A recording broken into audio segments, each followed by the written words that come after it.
that? Who's that? I can see you. I see what you're wearing, everybody. I see what you're wearing. It's the Shlicketty cast. Flah. I'm your host, Aaron Forsyth. Welcome once again to the Shlicketty cast. Wow, we're here. It's episode... I don't even know, but look down there at the information. Like and subscribe and all that stuff. Know who else is going to repeat the word before I break the glass?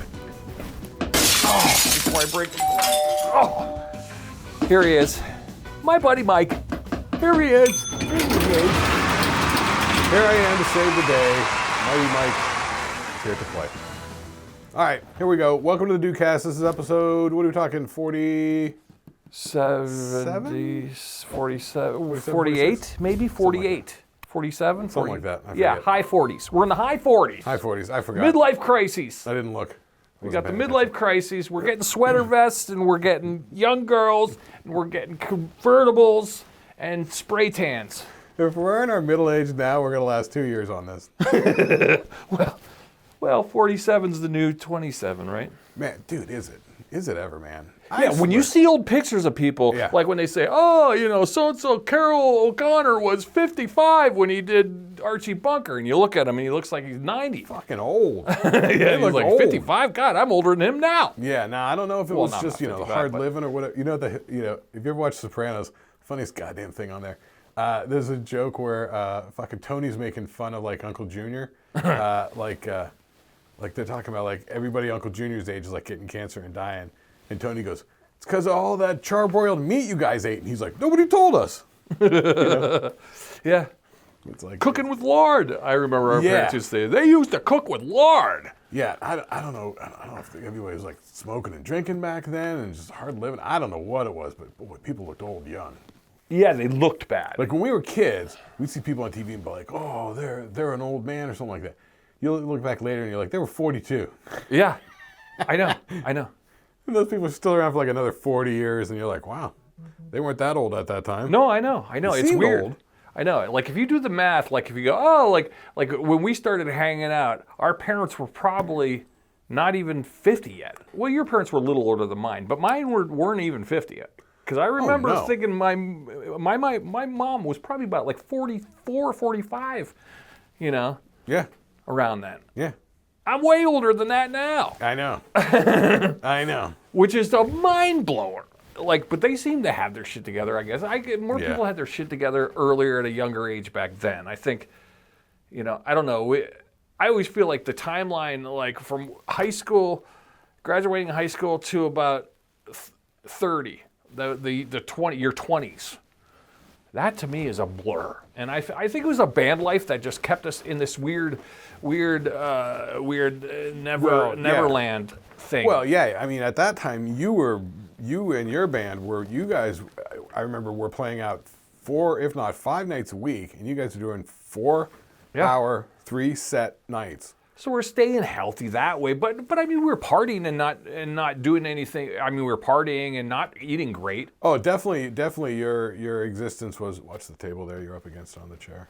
Oh well. Yeah, your existence was definitely like sleep until noon or 1, and you know. Yeah, that's when you could bounce back from it all. But when you think about it, like, you know, like I was kind of on autopilot when I think back. I was like, God, I think I was kind of living on autopilot. I felt like that a lot. I feel like there was a lot of like living on autopilot, just sort of like, and especially like, you know, working and stuff, just going through the daily motion, just getting up, going to fucking work, doing the thing. Yeah, just punching in. Yeah, just jumping through the hoops and earning the money and doing what you need to, you know, paying the bills and whatnot. Yeah. And you just go on. And yeah, I did it for a long fucking time, man. Didn't like it. Well, I liked it. I guess I had a good time, but I think it kept me from aging in a weird way because it was almost like I was in some kind of weird, like purgatorial time shift continuum to where it was like, oh, and then when the band music dies and the band dies out, it's like, oh, I'm supposed to have my shit together by now. You know, by the time I got to 30, I'm like, even though I'm still doing bands, I'm a little smarter about it and I'm still doing my thing, but it's kind of like, oh, that's right. I'm supposed to have a 401k. Oh, that's right. I'm supposed to have a good car. Oh, that's right. I'm supposed to own a home. Yeah. And then it's like, what have I been doing for 15 years? Yeah, I mean, I should have had an early start, whereas our parents got early start. They got right out of high school and they got right out of college and went for it, you know? Yeah. Whereas we kind of floated after college. Well, I mean, I funneled a lot of money into the band stuff. Right? A lot of money into the band stuff for buying gear, doing recording, studio rent, you know, all that sort of stuff. It's not cheap. No, and I mean, especially in those days. And to the point where, like, you know, out of everybody in the band, like, you know, I definitely had the shittiest vehicle. Everybody had better vehicles than me. I always have the worst vehicle. But I'm the practical bass player that gets shit done, gets shit happening. So, like, what are you gonna do? You know? Yeah. So. Yeah, there's this. I know. But I think there's a lot of those people that, like you say, you know, you graduate college and then you go, oh, time to be a grown-up, buy the suit, you know, go to work every day. And I think if you get to where you're just complacent and going through those motions for too long, I think that's when the aging starts to set in and the getting old, the dying begun starts to happen in that sort of situation. And I think, you know, for you and I, we have to, you know, kind of, you know, be hustling all the time and because of what we're doing, like with the bands and even the stand-up comedy and all that sort of stuff. Yeah, it's entertainment. Being in the entertainment world, you're kind of just... But you and I, historically, we're worker bees. We work our full-time job all day, then we make time in the evening, sometime anywhere between 2 and, you know, 4 or 5 nights a week to get those couple of hours in to push the ball forward on the creative projects. That's right. Be it the band, be it the stand-up comedy, be it filmmaking, you know, or you know. Yeah, it's just, sort of stuff. Yeah, you just carve out weird little times for. You got to make the time for it. Because everybody's always like, "How do you find the time?" You fucking make it, man. You get a knife I just find it just happens. Hacking it. Yeah. Yeah. Like people go, how do you come up with that? You know, like I can't tell you how many times, like on a lunch hour, I would just like sit in my car and like talk into my handheld phone or my tape recorder, or just be scrolling something down when I think of it, or pull over to the side of the road and write something down, because your brain's always actively going. So you're always like, things are. Yeah, I used to take my iPad with me to work and just, or maybe it was my phone, and I would sit there and just like write scripts. Yeah, like yeah, just same here. Hammer shit out. And because you never know when that spark hits you, it's like a lightning strike. And I've lost so much by just going, I'll remember it when I get home. No. 100%. No, yeah. Many years ago. Now I pull over to the side of the road. I fucking jot that shit down. You know, yeah, you were doing voice notes for a long time. I never did the voice notes, but the extensive notes, just jotting shit down. And it's fucking great, man. I got a couple of crazy lists. I had the handheld, the little mini cassette, micro cassette handheld recorder. I got one of those in like Christmas of like '96. I remember when you got that. Yeah, I still have it to this day. The same one, same model. I still have a box of old little things. Who knows what's on there? Yeah, and you got really sort of used to it to where when you got over to the phone, you know, you were just kind of doing it on the phone, I remember. Yeah, I switched to the phone, but I used that thing religiously. And there was a weird thing. I would sing into it. I would record people talking. I would just whatever. It's kind of like what kids do nowadays with filming things, you know? But I was just getting weird audio clips. I bet you it's a gold mine of goofery. Oh, yeah, that's probably interesting. Yeah. We could probably, get some sort of player and run it into the computer and I should record it, like dump it in. Yeah. I remember I found once a micro cassette. I want to see if it still worked, and it was me, like the day after Christmas, and it was a snowstorm, and I was talking into it and be like, I hope this plow doesn't plow me in. Waiting for my brother to get here. Just narrating. And Chris pulled in, and he was driving your Tercel. Remember that old fucking the 83 blue Tercel I sold him, He's That's like, when we were living down at Sobieski. Yeah, and you could hear on it. Dude, that thing was like a go-kart with sheet metal on it. Yeah, he was picking me up to go to the studio, and I was talking in the microphone, and it was like a blizzard out. Weird. You know? Yeah. But I should mine some more of that. Huh. Well, I mean, it's definitely there. I was just talking I just mentioned to my girlfriend today, because we were doing some rearranging in the house, in the living room, moving some shit around again. We're always rearranging some shit. Yeah, why not?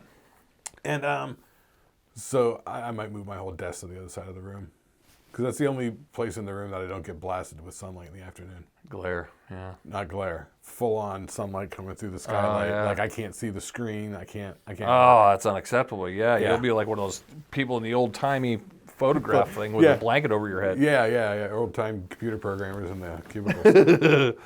Yeah, I was saying to her because Hopkins brought over some cassette tapes, and she goes, "You know, I got a good cassette player." And I'm like, "I know." She does? Yeah, we got a good cassette player, and like then a deck or a cassette player? A deck. Okay. And then a dual deck, I believe. And then I've got a VCR that I had bought back in the day and used twice. Wow. It's virtually brand new. So I got those two in a box somewhere. So, there could be a time where we bust those out and grab some sort of capture device and we'll run everything into the computer. Yeah, the VCR would be see what tapes survive. Because I still got a box. Remember you gave me those cassette boxes when you were working at the record store. Uh-huh. And they were just cardboard boxes. And I put in those all the little various tapes from like band practice in the basement and shit like that. Yeah, you can itemize them in there in a row. Yeah. So, and now I've been schlepping those around for fucking 30-some years, but I still got those. They're right in my fucking living room. So, I mean, we could pop those in, see if those play, Yeah. We might get band practice from us when we were like 13, 14. Yeah, old VCR tapes would be funny. Or you never know what's going to be on old VCR tapes. Like, I know I have like 4 VCR tapes. Like, you know how your family had the family VCR? And then, like, my brother had his tape, I had my tape. And I'd record, like, videos and stuff like that, And like, oh, I got to tape this episode of so-and-so, and you set it to, like, extended play. And you'd be like, oh, 8 hours. And I have my tape. You know how, because everyone in the household had their own tape to record whatever they wanted to record. I found my old tape. I wonder what's on it. Could be rock videos, could be scrambled porn. I don't even know. It could be a movie. I don't even know what's on there. Yeah, I had like a box full of tapes because I never bought a store-bought movie on VHS because we had HBO Showtime and Cinemax. So I would record shit off it.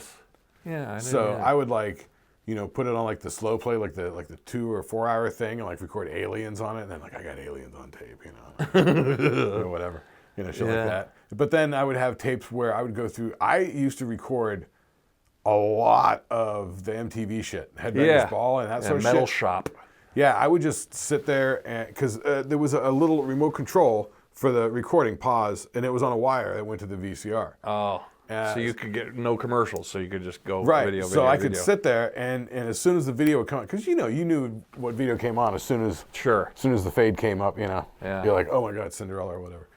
But if it was something interesting, I'd hit record. If I didn't know what it was, I'd hit record. And if it was something shitty, I'd fucking just cut it off. Yeah, just dip. And be like, oh, this is a new Poison video. But so I got videos with all of those, like music video stuff. I got videos with like movies and stuff like that. I don't know what might have been there on any of those. And I had like I think mine has old Ren and Stimpy's because I remember thinking I was always gigging when Ren and Stimpy was on, so I would set my VCR to record Ren and Stimpy, but I never went back to watch Well, they were running them Sunday mornings. Was that it? Yeah. Yeah. I don't know why I had them, but I know half that tape is going to be Ren and Stimpy. Because, man, I remember at the time, man, it was the Sunday morning fucking hungover ritual. I used to get up and you watch Saved by the Bell because it was the only thing on. Okay. You watch Saved by the Bell, and then Ren and Stimpy would come on Nickelodeon. Yeah, that was what 91, 94, somewhere in there. It had to be 90, 91. Yeah. Because me and Tommy used to laugh our asses off with the Ren and Stimpy. We thought that's true. We had inside band jokes with it in 93, so it's probably 92, 93, I'm thinking. But yeah, Ren and Stimpy was a big deal. Big deal. I'm thinking it was earlier, 90, 91. Yeah. Yeah. It's good stuff, though. I mean, the jokes hung around for a while. They did. I always liked the pause frame cartoon, when they'd have like a still and, like it flies on. The highly detailed still. Right, yeah. The insert shot. Oh, I loved it. Yeah, it so captured that sort of anarchic vibe of the early Looney Tunes shit. And just the creative stonerisms like, Powdered Toast Man. You'd be like, Powdered Toast Man? He has to be high thinking of that one. Yeah, it makes no sense. Yeah. That's something I would have thought of. And the neighbor, that's like a horse. Yeah. All that sort of shit. Right. That's the same sort of wackiness like then I sort of liked in Aqua Teen Hunger Force. Yeah, I didn't watch that. I don't watch that. I mean, they're a Happy Meal. You know, it's a meat wad, fries, and shake. Right. You know? I get the concept. I know, and I know I would like it. I just haven't got around to watching it. Shake makes me laugh. It's his fucking voice. It's this guy named Dana Snyder doing the voice. It just makes me laugh the way he does it. Just the character in it. And then Carl, the next door neighbor, is the funniest goddamn thing. I don't know it. I've got like 3 seasons of it on DVD. Oh.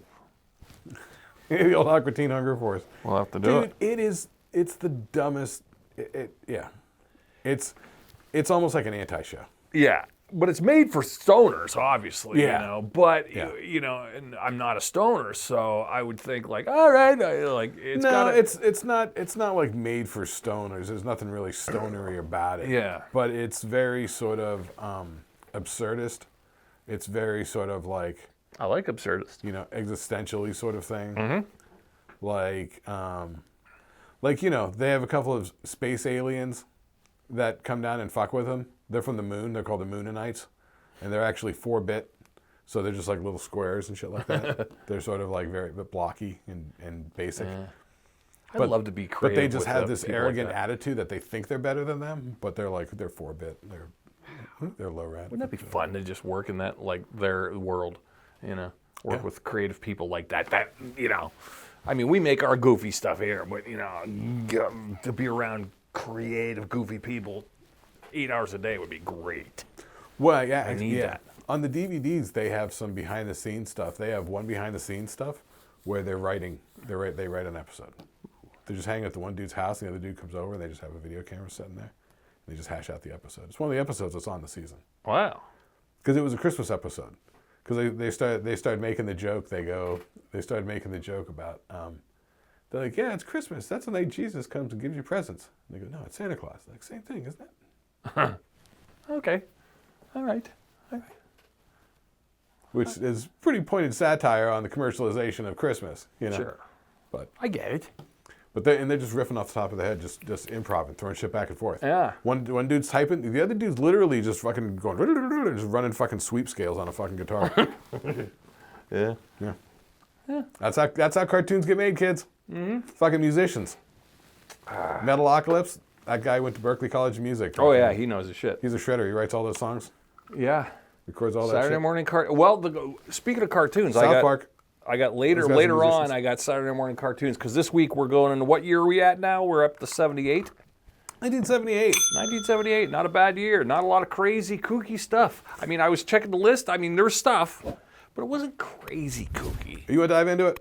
You want to go to 78? Let's go. Let's get the Wayback Machine We got fired a up. lot of stuff to cover on this. There's a lot of interesting stuff happening here. What do you want to hit up first? Well, we'll go to your stuff, and I'll tell you what I got. Well,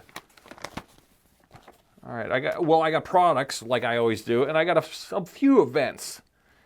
Well, all right. Well, here's the overview. 1978, swirling massive genres: disco, punk, funk, R&B, rock, new wave are all banging beautifully into each other as the seeds of hip hop were being sown. Mm-hmm. But the hip hop seeds weren't going to take flourish until 1979, next year. Mm-hmm. So that'll be next episode. But here we go. I mean, events-wise, we got things. There's the big. You ever see like a T-shirt or something? The Blizzard of '78. There's a massive blizzard that happened. I actually watched a little YouTube documentary on this. Oh, really? Dude, up in Buffalo, it was crazy balls. Yes, I see pictures. Yeah, they're like, yeah, it's like 6 feet of snow. Yeah, crazy. Which I think we've topped it in Erie. We've topped the Blizzard of '78's snowfall. I think we topped it in Erie. Yeah, but the thing is, it went on.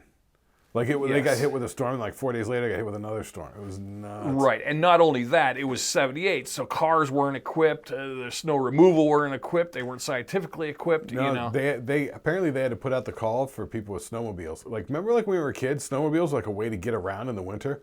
Yeah, like, I guess back so. then, Yeah, they were. It was no big deal to see one scoot by you on the street. On the streets, yeah, all the time. Yeah. All the time we were growing up in the winter, it'd be like, the snowmobiles just zipping around the neighborhood and shit. Yeah. You hardly see them ever now. No. Only in the rurals, but you don't really see them. Yeah, in suburbia, no. Yeah, but back then, like those were rescue vehicles. They were rescuing people out of cars. Yeah. Yeah, so we'll get into some more events, but that was the one we'll start off with. So the blizzard hit New England region, the New York metropolitan area mainly, but causing significant damage and casualties. I remember right around that time going over to the church, going over to St. Stephen's, and then there's that big dip on the road, you know, because we were going out 12th Street, because we were living there in Oakmont. And I remember my mom had a Duster, Dodge Duster. We were coming back from the church, and it was snowing real heavy. We could not get up that hill. Wow. Yeah, I don't know if I remembered. I remember my parents talking about it, my dad going, "Can you believe it?" And them like saying, "Can you believe it?" But me just being a dumb kid, just duh. No, we didn't know. Yeah, yeah, but I think I remember the kerfluffle of it. But I don't know. TV was kind of lame back then, so the news was kind of like, all right, the news is on. Shh, don't say anything. Yeah. I mean, yeah. With the whole newspaper reading generation, TV was like, yeah. So the big blizzard. All right, so going. Okay, what do you want? You going movies first, or you going music first? Let's go through music first and get that out of the way. Music first. All right. Let's see. Do I got anything on my list pertaining to music? But you'll probably touch on it all. Because I'm just going to go product, a few events, and then I got my Saturday morning cartoon lineup. All right, give me a second for the pages to reload here. Okay. Dun, dun, dun, dun, dun, so, once again, it's very interesting. The difference between the Billboard Hot 100 singles for the year. Yeah, the mainstream hits. Yeah. And then I've got a list of, you know, good songs that came out in 1978. Yeah. And there is a huge difference. So, to give you a taste of this, here is from the top 100 Billboard charts. Give me the top 10. Shadow Dancing, Andy Gibb. Okay. Night Fever, Bee Gees. Yep. You Light Up My Life, Debbie Boone. Oh, that was huge. Stayin' Alive, the Bee Gees. All disco bullshit. Kiss You All Over by Exile. Mm-hmm. How Deep Is Your Love by the Bee Gees. Oh, boy, slow dance. That's like 4 Bee Gees. Baby Come Back by Player. Uh-huh. Baby Come Back. Love Is Thicker Than Water by Andy Gibb. Wow. Yeah. The Bee Gees and the Gibbs were all over it. Yeah, disco set in. Boogie Oogie Oogie, Taste of Honey. Okay. 3 Times a Lady, Commodores. All right. Number 11, Grease by Frankie Valli. Of course. I Go Crazy by Paul Davis. You're the One That I Want, John Travolta and Olivia Newton-John. Yeah, Grease was big then. Emotion by Samantha Sang. Lay Down Sally by Eric Clapton. Ugh. Miss You by the Rolling Stones. Can we pause it for a second? I'm going to say it out loud. I don't like Eric Clapton. All right, move on. That's fine. Billy Joel, Just the Way You Are. All right. Wings, With a Little Luck. Yvonne Elliman, If I Can't Have You. I don't want nobody, baby. Right? Chic, Dance, Dance, Dance. Yeah, this is all roller yowza. skating, disco roller skating bullshit. Chuck Mangione, Feel So Good. All right. Yeah, instrumental. There's an instrumental. Chuck Mangione. Yep. Hot Child in the City, Nick Gilder. That was a good song. I like that one. Love Is Like Oxygen, Sweet. Oh, I remember that one. Yeah, I like that one. It's a Heartache, Bonnie Tyler. We Will Rock You, We Are the Champions, Queen. Baker Street by Jerry Rafferty. Oh, there's another instrumental. Can't Smile Without You, Barry Manilow. Oh, Mom loved that. Too Much Too Little Too Late, Johnny Mathis and Denise Williams. That seems like one of those, like, something you'd hear at a diner. Couplescape. Yeah, or a rural diner. Dance With Me by Peter Brown. 2 Out of 3 Ain't Bad by Meatloaf. Take a Chance on Me by ABBA. I'm starting to skip some now. Hopelessly Devoted to You by Olivia Newton-John. Oh, Olivia Newton-John was a big deal. Last Dance from Donna Summer. All right. Now, once again, disco's reigning supreme here. Now, Last Chance, I'll just say this now. Last Chance was a hit for Donna Summer in 78, but it also, I believe it was a hit for her in 79 because they used it in that movie, Thank God It's Friday. It was a disco movie. Okay. And her character sang it in that, and I think once that came out in 79, I mean, yeah, Saturday Night Fever last year broke it open. I mean, disco's all over the place. Yeah, I mean, and roller skating is the kids are roller skating, the parents, Hot Blooded by Foreigner. You know what I mean? Dust in the Wind. All right. So what's the real song? So what's the the real songs? Interestingly enough, hang on, let me get past. I'd say about 3 of those are probably making it over to real. Dust in the Wind probably made it over there. Bear with me a second. My web pages went funky. All right. I think it was. This guy right play on, here. play off music. Let's play. So I leave my search window open just so I can go back because it gets overrun with pop-up ads and then you can't get back from it. Yeah, fucking jerks. Okay, these are like well-known songs, really well-known songs. Well, to us. that aren't the top 100 hits. Yeah, and these are just like the stoner anthems, the rock guy. This is what they're listening to in the high schools. I Will Survive. Yeah. Well, that's okay. I Will Survive. Sure, that's pretty popular. That's roller skating. Me and the girlfriend play it now. Roxanne. Ooh, The Police. Sultans of Swing. Dire Straits. Heart of Glass. Blondie. One Nation Under a Groove. Ooh, Parliament Funkadelic. One Nation. Oh yeah. Okay, no, I didn't know the name of that one. Yeah. I Want to Be Sedated. Oh. Yeah, see, punk rock's heading in the hipster. That's what I'm saying. These are the and once again, this list, these are in order of like release. Sure. So these are things that got released in like January '78. You know what I mean? So these aren't like greatest songs. This is just order of release. Sure. Miss You. I'm not sure what that one is. Le Freak. Oh yeah. By Chic. By Chic. Le Freak. Yeah. Old Time Rock and Roll. Bob Seger. Bob Seger. Yeah. Rock Lobster. B-52s. There's the new wave. Now, there's the oncoming of new wave popping into it. Here we go. YMCA. Because new wave, keep in mind, now all these newer synthesizers are coming out too. I would mention in products, but I don't want to get too in the weeds. The synthesizer is becoming a thing, so you're going to see it popping up in music. B-52s. Okay, keep going. Yeah, and then Devo too. Just What I Needed. The Cars. Gotta love the old Cars. I'm more into the Cars now than I was then. Cars were always like well-crafted pop songs, but they had the nice crunchy guitars, which I appreciated. Yeah, I know. I liked it. Because the Night. Oh yeah. That's a Bruce Springsteen song. He wrote that. That was Patti Smith. That? Oh, Patti Smith. Okay. Patti Smith, but written by Bruce Springsteen. Okay. Werewolves of London. Warren Zevon. Right. September. Earth, Wind, and Fire. Oh, do you remember? Yeah. Good bass line in that one. Running with the Devil. Van Halen, here we go. Yep, Running with the Devil. Who Are You? The Who. Yeah. Can I say it? I'm not a big Who fan. I am. I like John Entwistle, and I like the idea of the Who more than I like the Who. You know what? Does that sound right? Pound for pound, I like the Who more than any of the other '60s bands, song-wise.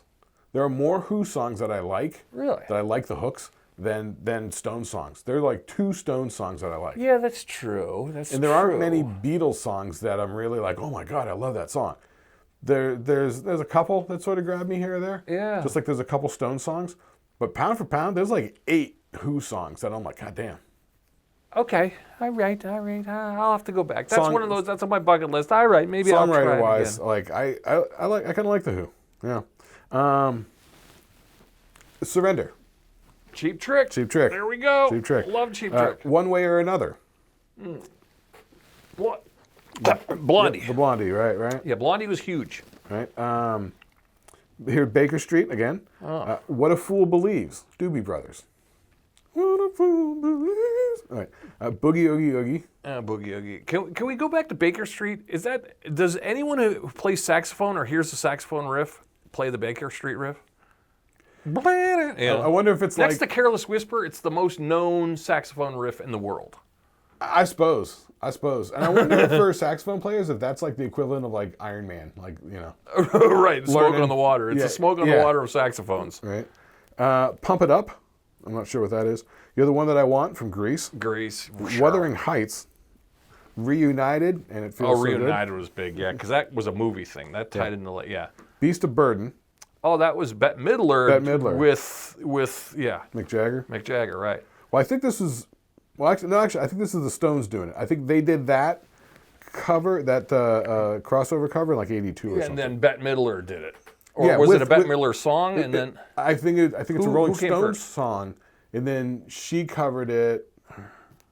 Yeah, which came first? I don't know. It's a good Stones one. or Bette Midler? I'm not sure. Is she really going out with him? Oh yeah. What's that?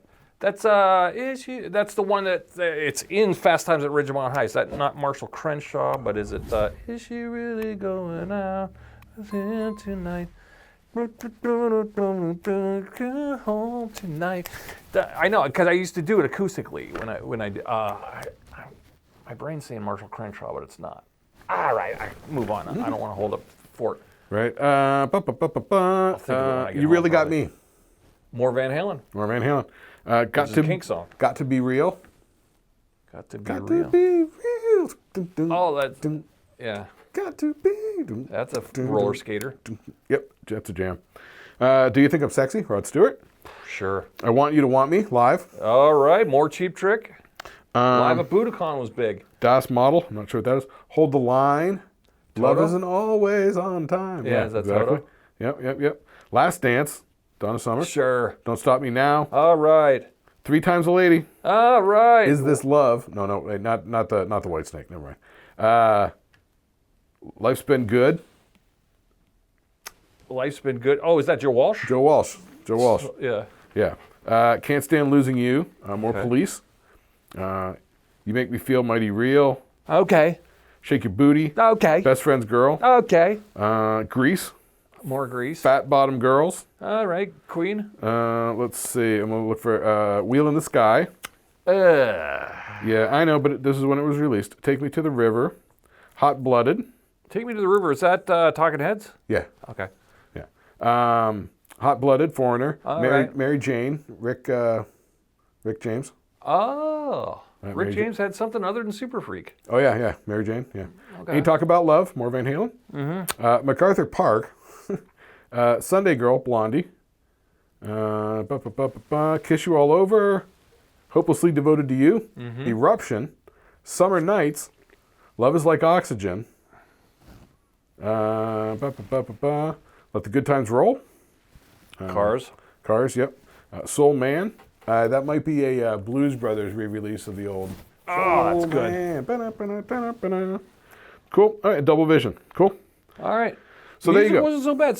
So if you were to pull, It's interesting, the two. it is the world of disco, and then you got the movie influences and the ballads, which were movies like Hopelessly Devoted and all that stuff. But then you mix it with rock, classic rock, which we all know and love, that we grew up on. But so you got those worlds, So Because a lot of the rock stuff was not the mainstream at all. No, God, no. And so these are all like sort of legendary songs that came out during the time, but they weren't hits. Right. Yeah. weren't Whereas they're hits. hits nowadays, I guess, maybe just through time, like Boston or something like that was just kind of like, all right, Yeah, that's some how, weird that's how it Bad is. Company song. You'd be like, all right, but all the kids knew Bad Company, but the kids aren't listening to the Bee Gees. Yeah, it's sort of the same thing with the movies. So I've got the movie list of all the top grossing movies, which is sort of like the Billboard 100, right? Okay. But then I also found a list of significant or influential movies that came out in '78. So I compared that list against the regular top grossing movie list. And I found like a handful of ones that are on this like influential movie list that aren't on the, top grossing. All right, movie well, let's list. get right to the movies because we All right, know wanna hit these? through the toys and everything like that, Star Wars is still kicking ass. Star Wars last year was fucking boom. Zenith, everything is Star Wars. Every kid has Star Wars pajamas. We all got Star Wars up the asshole. Yeah, so now is when the pop culture really starts. It starts to cycle feed itself. There's still a lot of other stuff floating around, but the machine's kicking on. Okay. All right, so let me give you the top 10 here for the movies, just so you can get an idea of where we're at here in 1978. All right, the movie, yeah, because keep in mind, more movies came out back then. And now the big places are pumping out more movies, and we had a big movie list previous years. Yeah. But they're pumping out more because they're making more money. Yeah. They're seeing gold in the hills. Yeah, so there's only so many movie studios, right? This is still a lot of studio system and stuff like that, and they only put out so many movies per year. Right. So you want to guess what number one is in 1978? 78? Well, I would guess was Star Wars, right? Nope. In 78 Star Wars as opposed to Star Wars, I would have to say, I don't know. Star Wars is Grease, right? Yes. Grease? Yes, Grease is number was I one. right? All right, I was just throwing it out there because of the songs. I mean, when you think of 78, it's fucking Grease. Yeah. Yeah, 77 is Star Wars and Saturday Night Fever. 78 is all about Grease. So think about this. Travolta's hitting a double. He's hitting a 2-for-1 special. He's got Saturday Night Fever and Grease, which are the two biggest movies ever at that point, And Welcome Back, Kotter. Oh, yeah, the TV, too. Right, and he's on every magazine. John Travolta is the dude. He also had a big success with one of the made-for-TV movies. He was the boy in the plastic bubble. Oh. Don't forget. He was the boy in the plastic goddamn bubble. Oh, God, that stinks. All right. So you want to guess the number 2 movie of 1978? You'll never guess it. But it's a classic everybody knows and loves. But you won't think of it as being a big dollar success. No, would I have to guess like a James Bond movie? No, not like a Moonraker or something dumb like that? No, far from that. Actually, we don't have. I don't think we have a Bond movie this year. Number 2, Animal House. Oh, Animal House. Okay, arguably one of the large, arguably one of the most popular. Yeah, it made 141.6 million domestic. I'll bet you arguably that movie opened up college life to the party. Like everyone goes, oh yeah, my brother went to college or my cousin's over at college at Notre Dame. We didn't know nothing of it. Now, by the time when you're in 1977 and somebody goes college and then you see Animal House, you go, I'm going to college. Animal House. I've seen Animal House. I'm going to college. To me, it always seems so weird. Once again, by the time I saw it, I was like, when was it ever like this? And it turned out it's based on the writers, based on when they went to college in like Oregon in like 1962.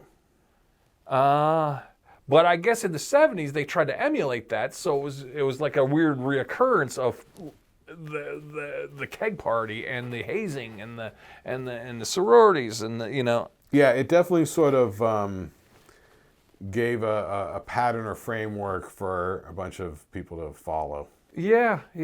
So number 3, you want to guess on number 3, 1978? It's a big 78 movie. Think of it when you were a kid.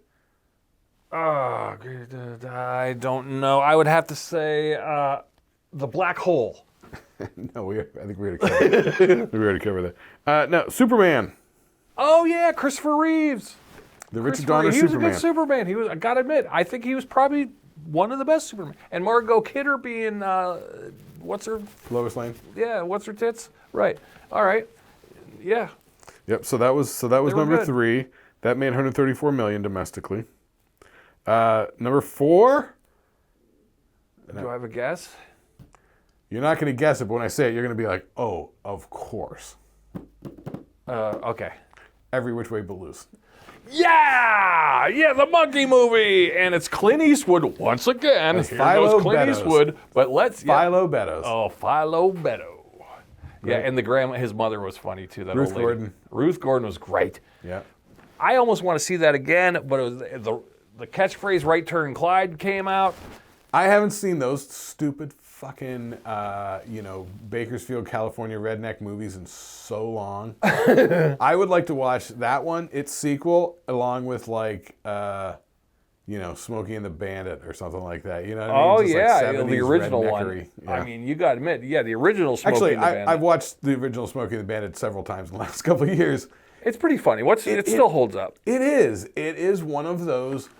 What's his name as the cop? The two cops, It's a well-crafted movie. I know it's just. I think it's Hal Needham, the fucking stunt director that's directing it. I don't know who directs it, but it's like Rocky or The Karate Kid. When you watch it, you're like, God damn, it's a solid movie, man. Yeah, you want to say this sucks, but you can't. You can't. And you mix that with pretty good acting for what they were doing at the time. You go, wow, you know. The action, the characters, the acting, it goes down pretty easy, man. It's and there's not a lot of editing, so when you think about it, they do those scenes pretty long. There's like a long dialogue. He walks in, this happens, it all plays out in like a 8-minute vignette, Yeah. So there's things going on. But here, Every Which Way But Loose is, Clint Eastwood and an orangutan, come on. That's the 70s all in one. Man, if you haven't seen that movie. And then Jerry Reed for the fucking soundtrack. Oh, was he? I think. I don't know. Who knows? We'll get down on that probably a little bit later.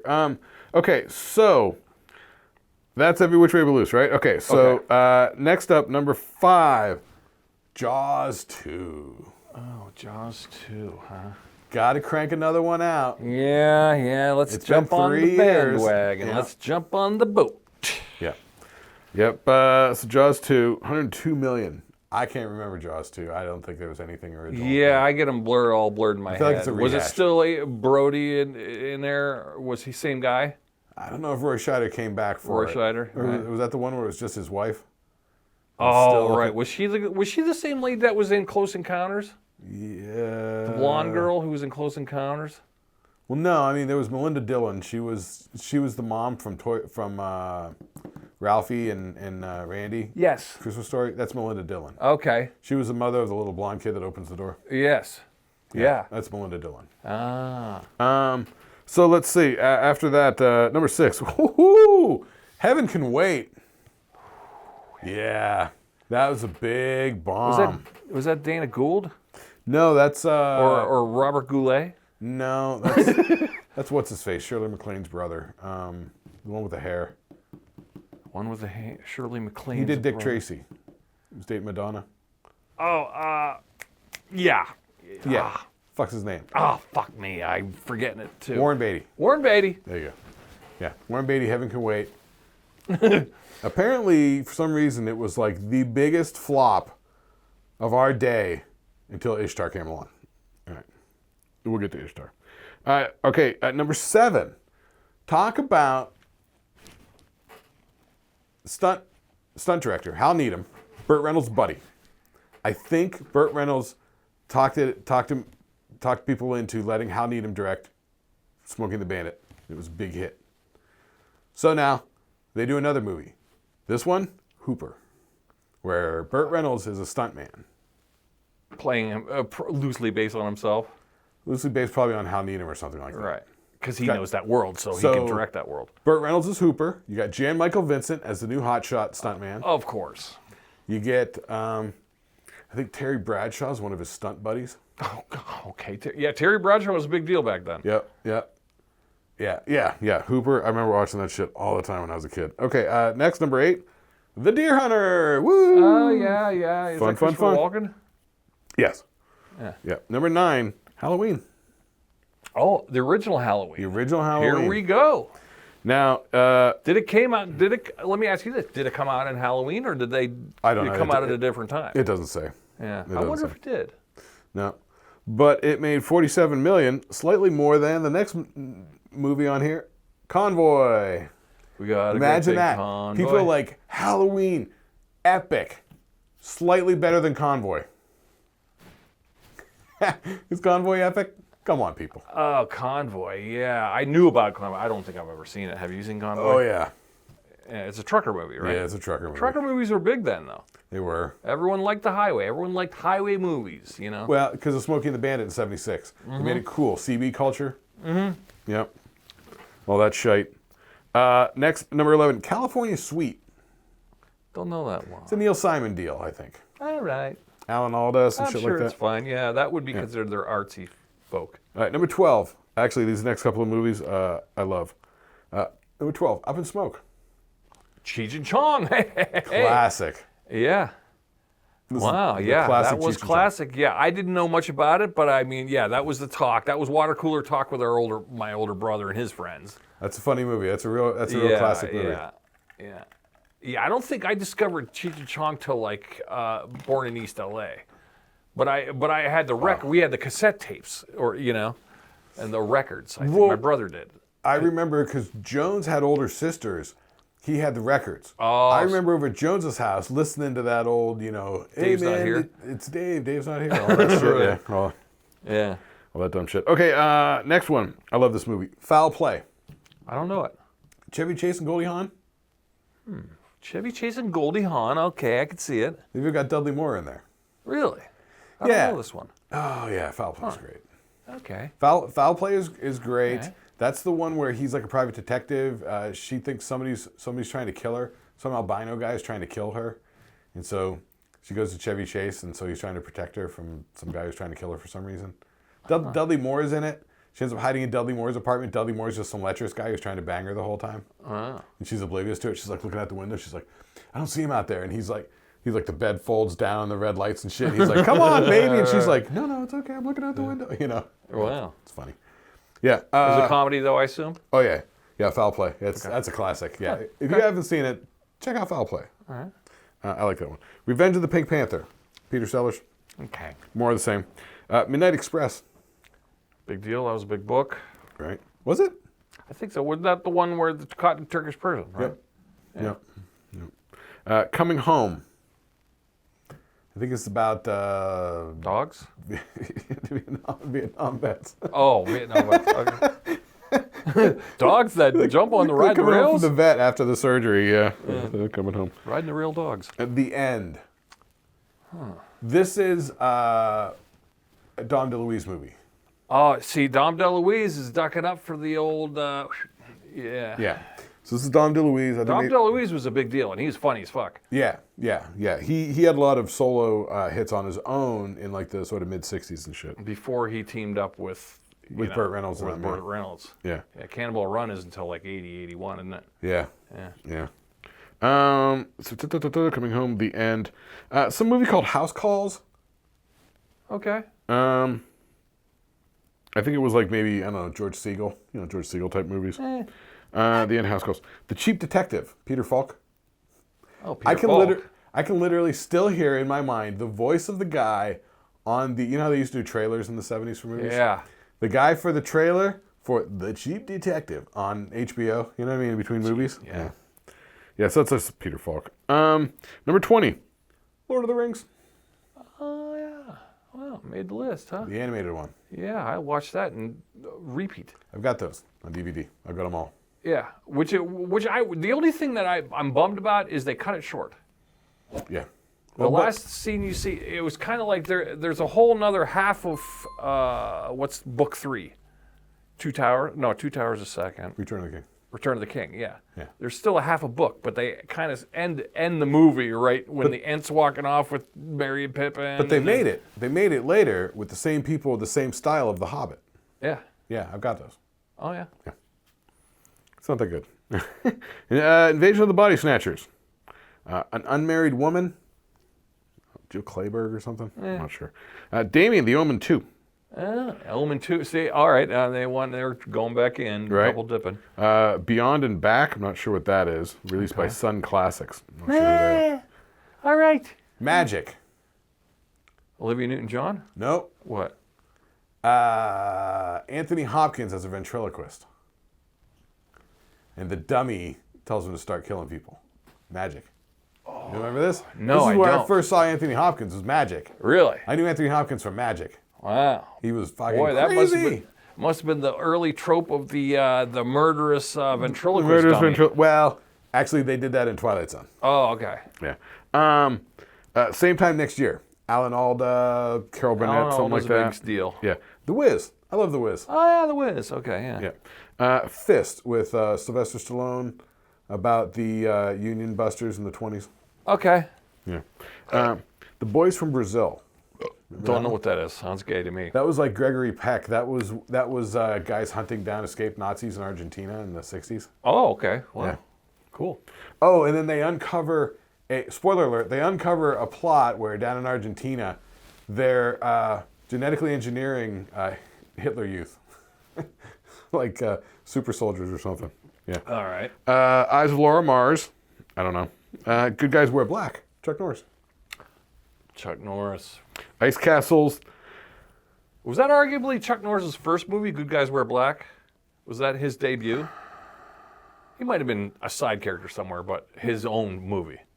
Yeah, that might have been one of his first own movies. Yeah, I think so. Good Guys Wear Black. Because he was in the Bruce Lee movie. He fought Bruce Lee in the one movie. Yeah. Oh, next, Death on the Nile. This is once again one of those Hercule Poirot movies with Peter Ustinov as Hercule Poirot. And a star-studded cast of 18 Probably actors. based on a book, right? By Agatha Christie. Right. There we go. And a movie called The Betsy. I don't know what that is. Number 35. The movie that fucked up Mark Hamill's face. Fucked up Luke Skywalker's face. Oh. Corvette Summer. Ooh, and I've never seen it. I guess I should Really? see it because it's the one that fucked up his face. Dude, the Corvette that they make in it's a pretty badass fucking Corvette. Really? Yeah. It's just got these fiberglass body panels and shit.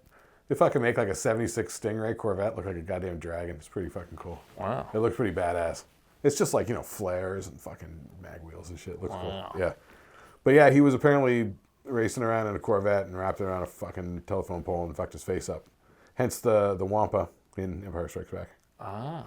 Explain why his face looks different. Oh. Because he got fucked up.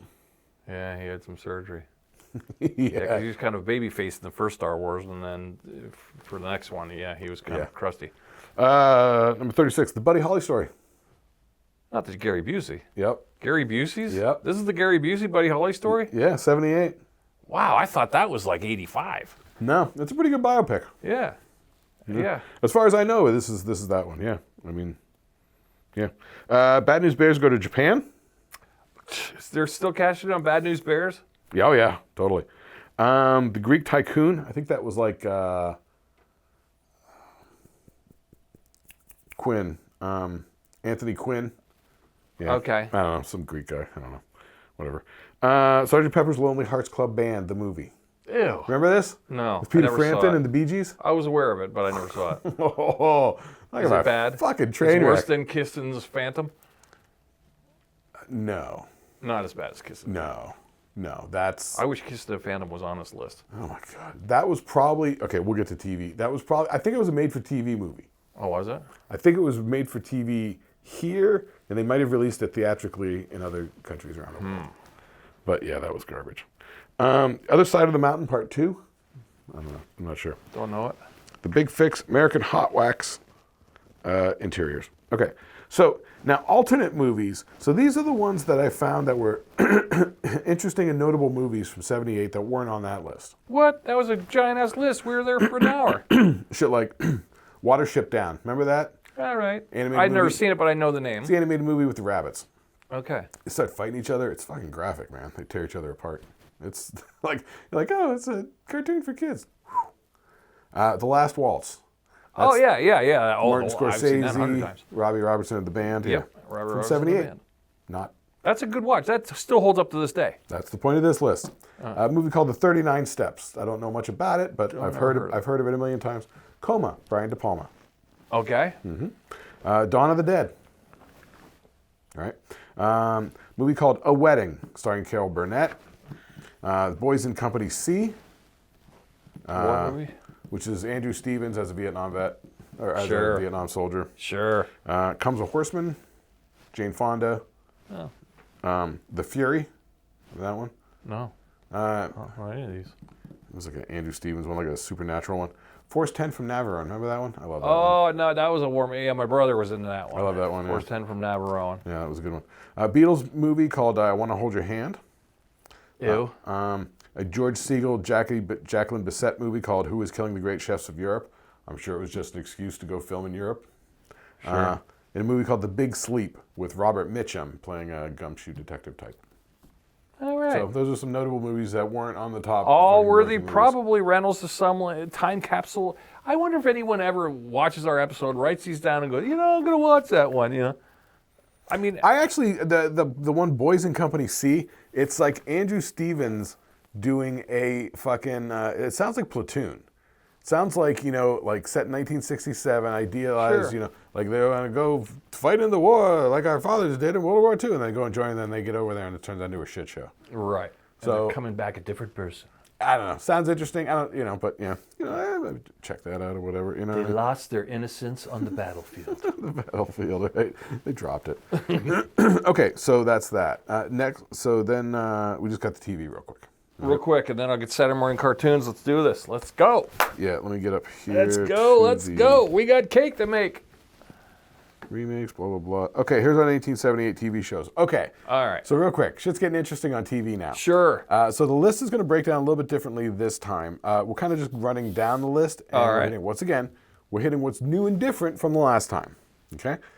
So we're going to mention right now, number one, still on top, Laverne and Shirley, Reigning Champs. Reigning Champs, and spin-off of Happy Days. Laverne and Shirley's great. It Yeah. still is. Yeah, I can see why. I believe the number two is Happy Days. Number three, making a debut. You want to call it? Don't say Three's Company. No, but that's like number four. Okay, I love Three's Company. That's But one of my Laverne and favorites. Shirley is number one. Then I believe it's Happy Days. What's number three? 1978. Joni Loves Chachi? Close. Mork and Mindy. Mork and Mindy. Oh, wow. Okay. Debuting at number three. Yeah, Morgan Mindy, Robin Williams. Robin Williams, Pam Star Dauber. Power, debuting at number 3. Wow, that's pretty good. That's pretty good. Impressive. And then I think number 4 was what you had mentioned. To this day, this is when I think of Denver and I go, Morgan Mindy. I remember the opening sequence of Boulder. Boulder, Colorado. Was that it? Yeah. Yeah, her parents ran that music store. They Right. always had that black Gibson Explorer. And there's always light snow, and everyone wore vests. Yeah, they got puffy vests and drove Jeeps. Yeah. Number 5, debuting at number 5. I've heard of this show. I don't know anything about it. Angie. I think I'm picturing the face of the lady that acts in it, Donna Pesco, I think. Don't know it. She was in Saturday Night Fever. I don't know, maybe this is the character that she played in Saturday Night Fever. They spun it off into a show. I'm not sure. I don't know. Angie debuting at number 5. Not on the list before. I think number 4, which you had mentioned, Three's Company, most likely. Because that was doing gangbusters. Oh, yeah. Doing so well, in fact. Debuting at number 8 on the list, The Ropers. Oh, the spinoff, the ill-fated spinoff. So what? Three's Company was on 1 year. Suzanne Summers bolts. The Ropers get their own show. Furley comes in.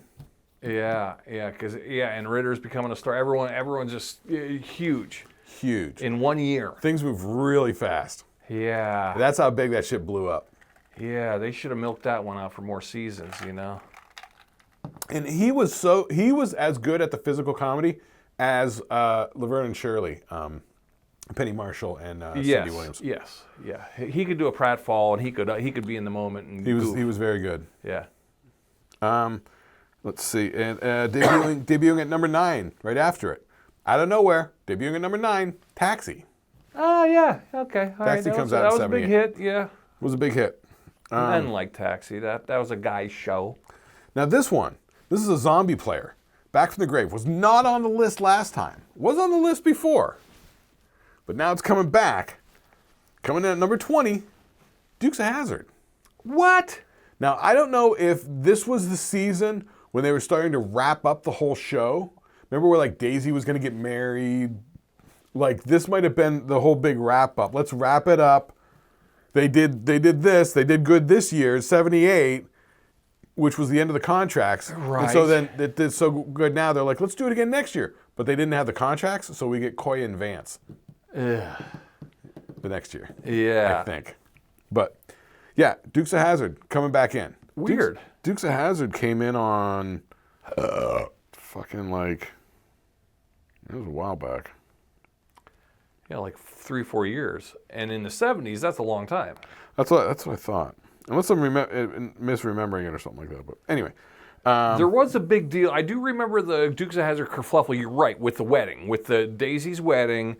And then there's, it was like a 2-hour special that they did, or 1 hour special, or it was like a 2-episode, 1 hour one night, another hour the next night. So it was like 2 in a row. Yeah, yeah, it was a thing. Yeah. New at number 23, Vegas. Robert Urich, Dan Tana. Oh, Dan Tana. Okay. Vegas with the $sign for the S, and also Avery.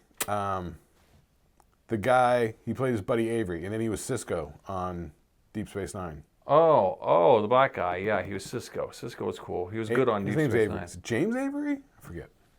James, you might be right on James Avery. No, James Avery is fucking Uncle Phil from the Fresh Prince. Oh, yeah, right. Avery Brooks. There we go. There we go. Okay, new at 25, 1978, Chips. Chips? Oh, really? Yeah. Okay, Chips is now. Chips probably could have been on the year before, but this is when Chips is just charting now, right? Right. Like all of a sudden, wow, Chips is a big deal because I had it last year or last episode, which was last year. I had it in the toys section. I left it off because Chips toys. The guy on the motorcycle, Ponch and John on the motorcycles were top-selling toys. Yeah, and once again, the TV standings are like 78, 79. So it's fall 78, spring 79, right? So the last one was, fall 77, spring 78. Okay. So it might have been that Chips came on as once again, mid-season replacement, so it didn't really make, have enough time to get really high in the standings for the year. Might be it. But it made enough of an impact by the time next year, because number 25 with Chips. Chips was huge when we were kids. So this is probably about when it started coming out. Okay. It may have started previous year, but I mean, who knows? I don't know. We're not digging that deep into it. No. But Chips ranking in the top shows for the first definitely, time. like, they were getting their own covers on TV Guide and their own, and when they would have like a half-page ad for Chips in the guide, So they were pushing it. Yeah, oh yeah. I loved it when I was a kid. I thought it was amazing. It's great to watch now. Then a show called Stockard Channing in Just Friends. Stockard Channing sounds like something my parents were watching, I think. That sounds familiar. Well, she's probably riding off the highlights of Grease. So. Yeah, that's probably why. That's probably why they watched it, I bet. Yeah. New at number 27, 1978, Different Strokes. I like the Different Strokes. I'd liked it too. Yeah, I always liked it. I mean, you couldn't. I mean, what you talk about, Willis, was catchphrase of the summer. It was. Every summer had a catchphrase, or every schoolyard we had the catchphrase, and that was definitely it. Yeah. All right, hanging in there at number 28. Several years later. I mean, I think this is 2 years later, because this one came on in 76. All right. Still hanging in there in 78, making the top 30. Hanging in there at 28. What's happening? Oh, what's happening? That's pretty impressive for a 2-3-year-old comedy. True. That's pretty impressive. So it must have had a good lead in. I don't know if that was like running on ABC after Three's Company or something. But you're right. It might have been a strategic spot in the schedule that was keeping it afloat. Because I do remember there was something that we would watch, and then What's Happening would start. And that fucking theme song, it always sounded like rubber bands to me. It always made me laugh. Yeah. I don't know. It made me laugh. So they definitely had a good lead in. I forget what it was. And then debuting at number 30, Lou Grant. Lou Grant, spinoff from Mary Tyler Moore Show. Right. So Rhoda fell off the list, but Lou Grant came on. Yeah. There was Rhoda, there was Phyllis, and it was all from Mary Tyler Moore. I didn't get it, because Mary Tyler Moore was a comedy, and then they spun off that Lou Grant, and that was a drama?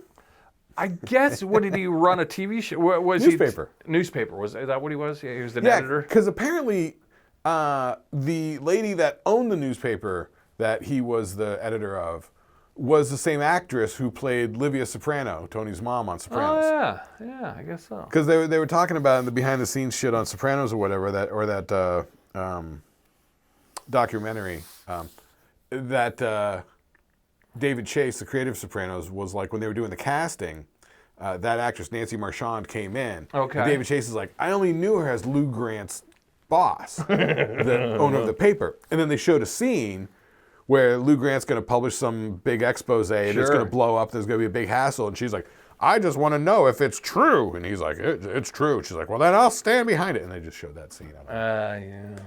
So apparently, journalism. Nancy Marchand was the owner of the newspaper that Lou Grant worked at in Lou Grant. Yeah, flim-flam premise, but you got to have a snapshot into the newspaper life because it was a big. Newspapers were a big deal in the 70s.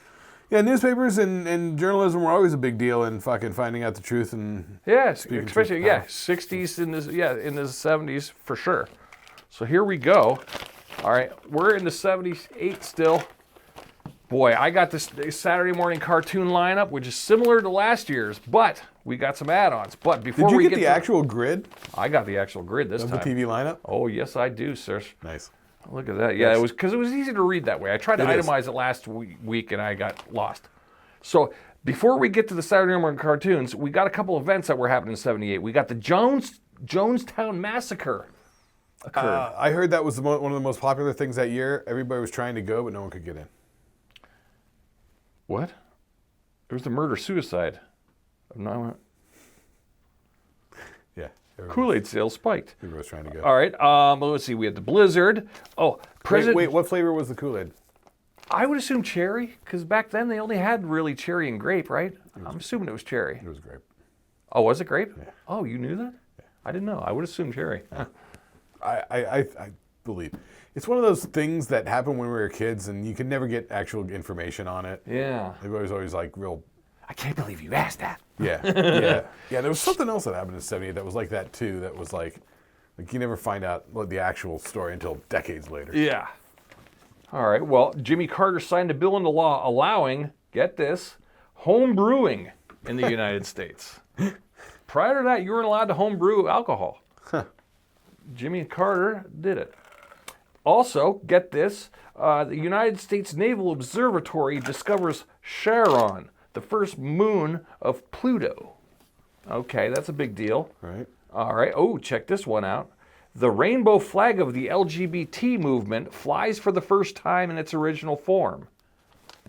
So, the gay flag, all right. We're allies. We're good with that. What was its original form? As in the shape of a triangle? Oh, I don't know. Was it? I don't know. Did it have a triangle on it? Or was it just the rainbow stripe? I can't remember. I don't know. It just says, the rainbow flag of the LGBT movement flies for the first time in its original form at the San Francisco Freedom Day Parade. Oh, it's San Francisco. Okay. Yeah. All right, I got some popular toys that happened, and I had these too. This is why I wanted to get to this one. Yeah. Well, of course, Simon debuted. Simon was a big deal. Remember Simon? I do. I never had it, and I always was sort of intrigued by it. But every time I fucked around with it, I could not get past like 2 rounds on it. I just could not keep it straight. Are you talking the circular Simon? That one? Yeah, that one. Yeah, I know. I threw one at Chris once. Because they're like red, and then like red, yellow, yellow, and then like red, yellow, yellow, blue. I could not keep it straight. I could not remember. Yeah, you'd see kids on the commercial going. Yeah, because it gets to where it's like 17 things in a row. It's like, dude, if you're that good at memorizing Simon, like, you got to be deficient in other areas of life. Yeah, you'd have to be a little spectrumy. But I remember throwing the thing at my brother, but I don't remember playing it. But I had it. It never had batteries in it. Ours never had functioning batteries. That was the thing. All those toys in the 70s, they all ran off those goddamn C cells. Big D's and C's. No, the C cells. C cells were the C's? Yeah. D cells were actually useful for shit. Everything, all the toys were C's. Yeah. Well, Kenner's, of course, the Star Wars action figures were the rage. So we all know that. And by this point, they were probably, because there were originally 8 characters, right? Yeah. There was Luke, Han, Leia, Chewie, C-3PO, R2, Vader, and Jawa. And maybe a stormtrooper, or something like that. Well, they said the biggest one of this year came out was the arrival of the Ben Kenobi one. Right. People were standing in line for Ben Kenobi ones. Right. They were hard to get. There was a shortage of Ben Kenobi. This second wave, I think, is where they did like Ben Kenobi, and then like a lot of the mutants: Hammerhead, Snagglepuss, IG-88, right, Bosk. And here's one that we had. Now, Legos were all the rage. We had this. We know that. Legos were always there. Yeah. But Lego space scenes, but I had this. I got this for Christmas that year. The Lego Castle. Oh, yeah. Yellow. It had all the yellow blocks. And that's when my Lego collection quadrupled when we got the castle set.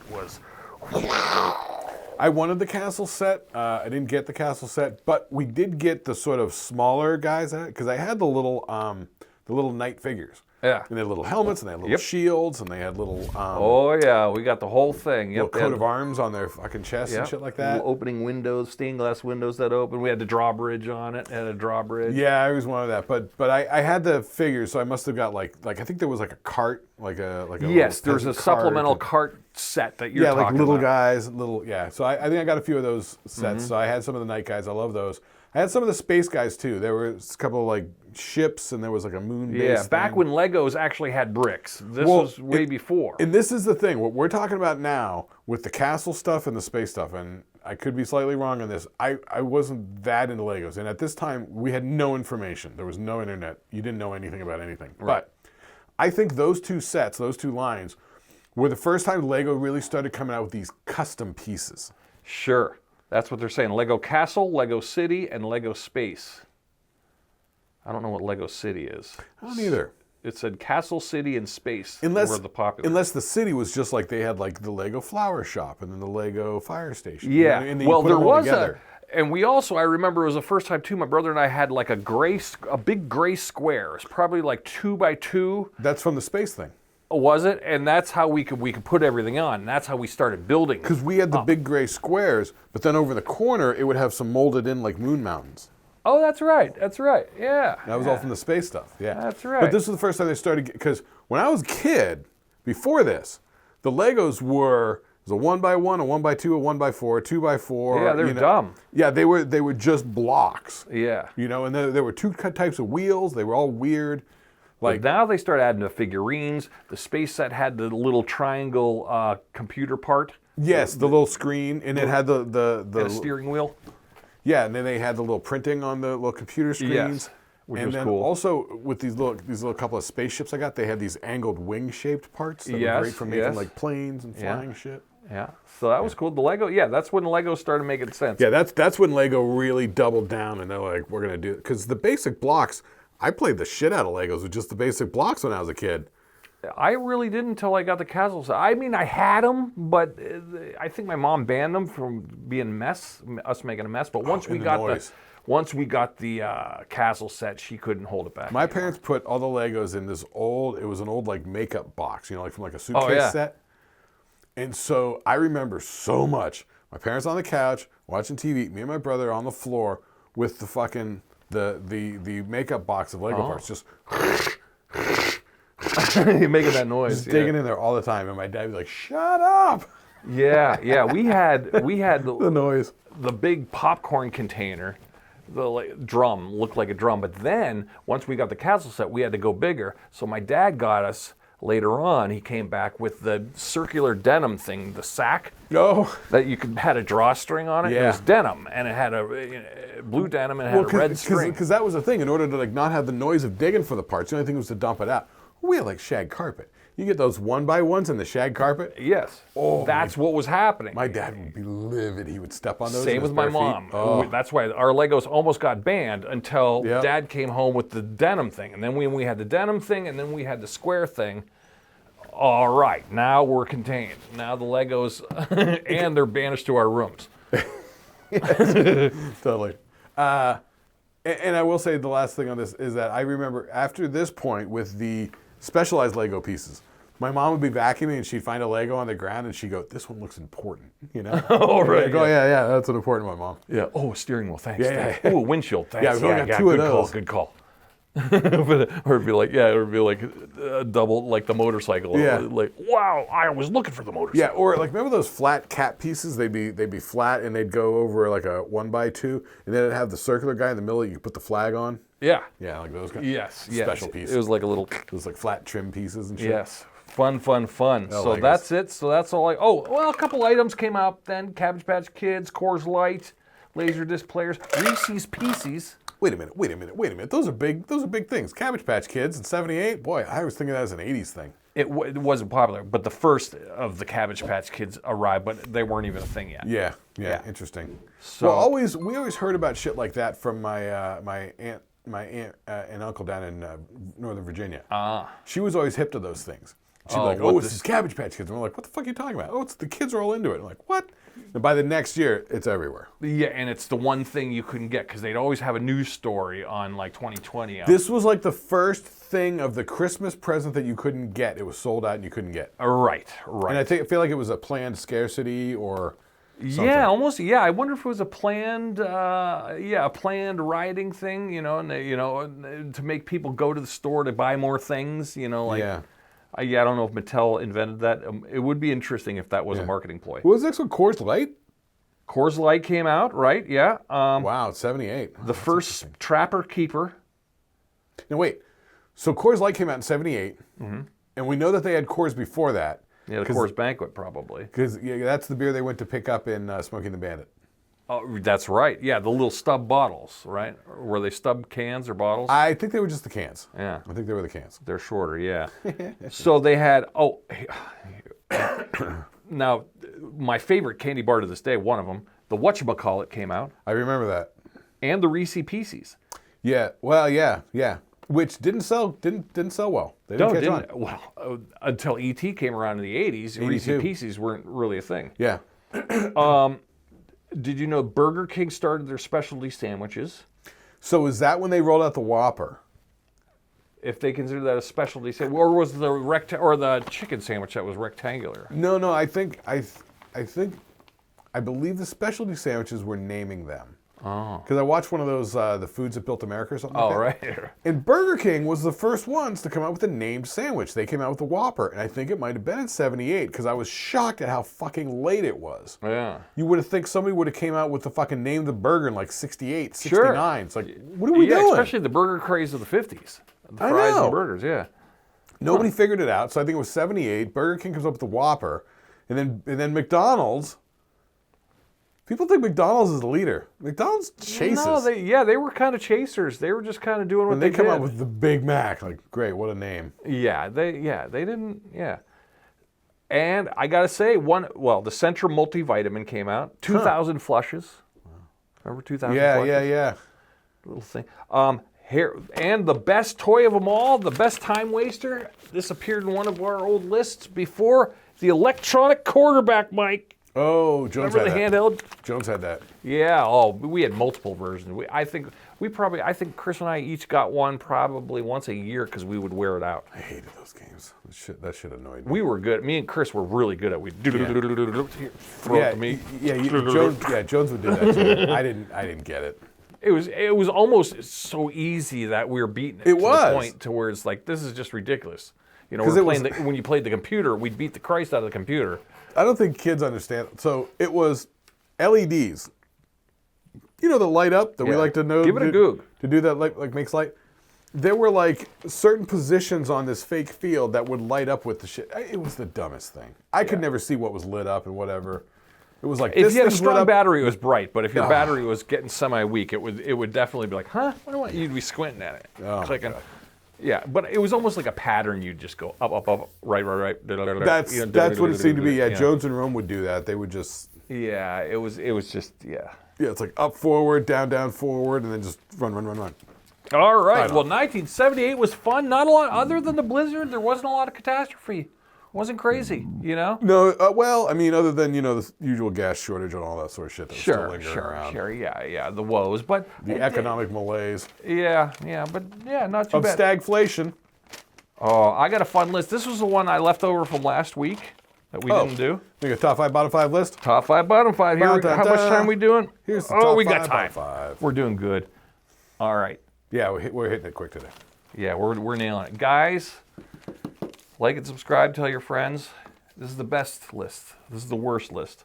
I've been wanting to do this one for a while. Guess what we're going for, guys?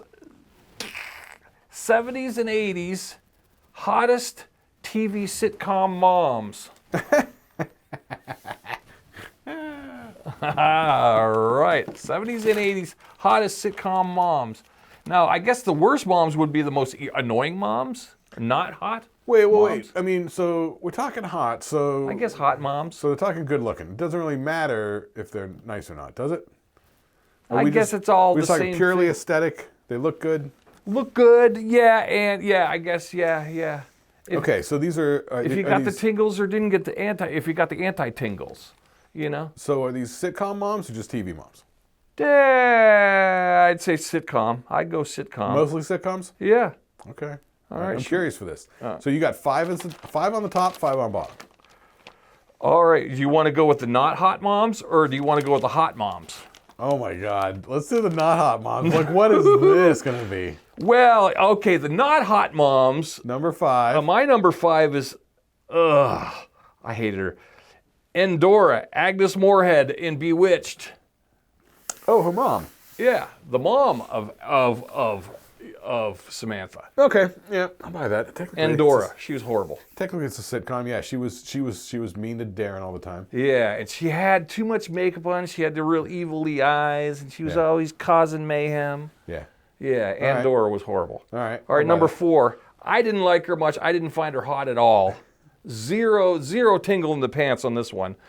Carol Brady. Really? I didn't like her. I mean, she was nice. She was nice, but I didn't get any tingles on. You know, I didn't get a movement in the trousers over her. So no. So Carol Brady. Yeah, she's all right. Yeah. Yeah, but good mom, I guess. But okay. She always seemed like she was too straight-laced to be much fun in the sack. Right. Yeah. Yeah. They seemed a little too Christian for my tastes. It's like if you tried anything funny in bed, she'd give you the old, Mike, you're like, right. All right, Boner ran away. Yeah. And she did have the negligee as her and Mike were reading at night. And they did stay in the same bed. At least they didn't have separate beds. So there was that angle, but all right, they're a little square. So, yeah. All right, number 3, this one has to go. Not hot moms. Any of the Golden Girls, they all stink. And they're not moms. They all stink. They're all gross. I mean, they'll have kids, but yeah. Yeah. Now, this one was a twofer here, number 2. I had to put them together, and this isn't a racial thing or nothing like that. I just didn't find her attractive at all. I didn't like Claire Huxtable. From the Cosby. Yeah. I thought she was very cunty. I'm sorry. She was cunty. Well, she was a lawyer. Yeah. So she was very judgmental. Yeah, and very, yeah. No. Didn't like her. She's got to go. No erection, nothing. Yeah, there was a lot on that show where she was just disapproving of things. Yeah, and just very, yeah. I mean, I just didn't like her. Maybe as an actress, she just rubbed me the wrong way. I don't know. I don't like that. But okay, and the most unhot, not mom, unhot, gotta go. All in the Family, Edith Bunker. Oh yeah. Yeah. Voice. Oh, the voice. She's dim. Jeez. Bad character. I mean, not a bad person in real life. I'm just saying the character stunk. Yeah, it was just. Stinks. I just felt sad. All in the Family stinks. Felt sad and bad for her. Yes, she was repressed. Yeah. Carol O'Connor stinks. Depressing situation. Boy, this is probably like the 5th episode where we bag on All in the Family. We ought to have an anti-All in the Family rant. I'm telling you, All in the Family did not. I think that's the worst show ever. For our generation. Yeah. For our generation, it was weird and depressing. I'm sure it was hysterical for people who grew up through the 50s and the 60s.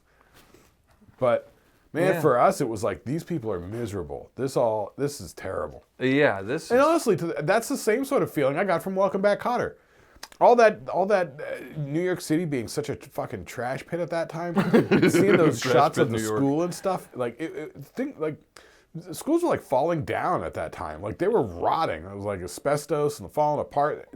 Right in the ghettos and the kids. They seemed just like shitholes. It was like, boy, this is depressing. And I always find, the Welcome Back Kotter was weird because they're like in their 20s and they're in high school. They all seemed old. Yeah. Yeah, it didn't make sense. All right, hottest moms. Let's go. Number 5. I like Joanna Kearns, Maggie Seaver in Growing Pains. I liked her. Yeah. I liked her. She Yeah. gave me the tingles. Yeah. Yeah. Yeah, she seemed like, you get her behind closed doors, like she'll be game, she'll be fun. Yeah. And as a mom, she'd be cool to like clean off your boo-boo. Yeah, she was pretty cute, yeah. Yeah. Yeah, Joanna Kearns, yeah. Yeah. How about Elise Keaton on Family Ties for number 4?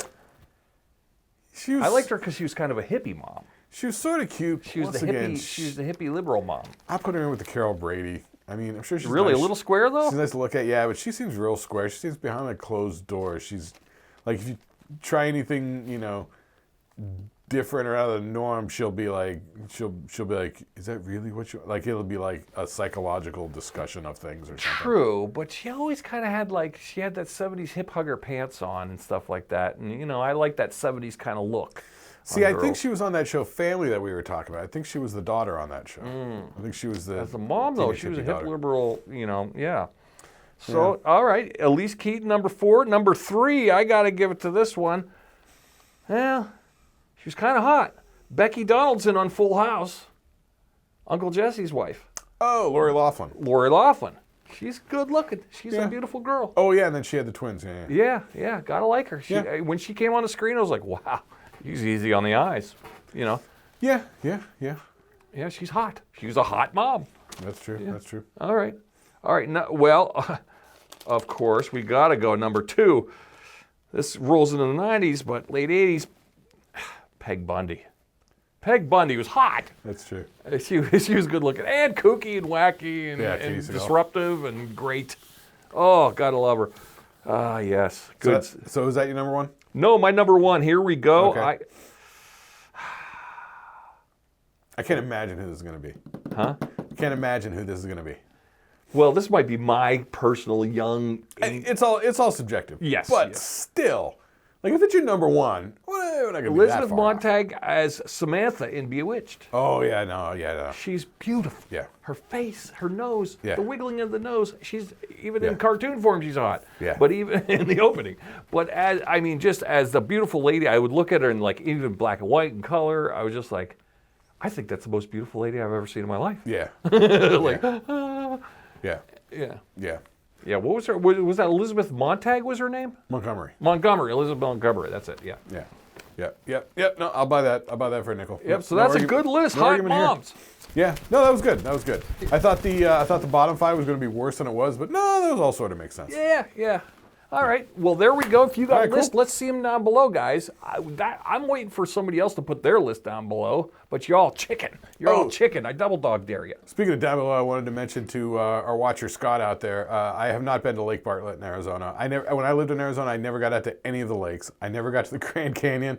I was just working all the damn time, or working on stuff with the band, working on recordings and mixing. Lakes in Arizona. Huh. Or filmmaking stuff. Yeah, I did not do a lot of like recreational stuff. I never floated down the Salt River, never been to any of the lakes. Like I said, never to the Grand Canyon. Never did methamphetamines. True. All right, it's the Shlicketty Newcast. Right. We love you guys. Watch it all the way through. Like it, subscribe it, share it with your friends. Watch it through with them. Discuss it on Monday at work or Wednesday mornings, whatever it is when we release it. Have fun. Thanks, everybody. See you next week.